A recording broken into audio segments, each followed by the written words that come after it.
দিতে হবে এখান থেকে কেটে এটা পরিমাপ মতো রাখা হবে। তো আমাদের এক ভাই আসছিলেন, উনি আমাদের সিঙ্গার থানারই, উনি এসে ওনার স্কুটি দেখাইলো আমাকে। উনি অন্য জায়গা থেকে এলপিজি কনভার্সন করিয়েছে।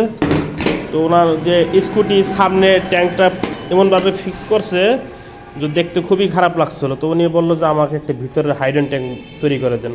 তো ওনার কাছে মূলত অর্ডারটা রাখা, আর আমরা এখন পরবর্তীতে সময় এই স্কুটি ট্যাঙ্ক রেগুলার বানাবো। তো প্রাইস সম্বন্ধে আপনার একটু ধারণা দিয়ে রাখি, এইটার প্রাইস মূলত 3000 থেকে শুরু করে 4000 টাকার মধ্যে হয়ে থাকে। তো এর মধ্যে আপনার এটার বিভিন্ন সাইজের উপর, থিকনেসের উপর নির্ভর করে।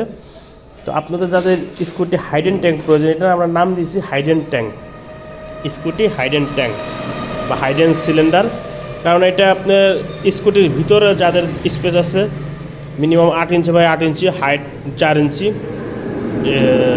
এটা সহকারে আপনার 5-6 ইঞ্চি হবে। তো তারা মূলত এই সিলিন্ডারটি ইউজ করতে পারেন।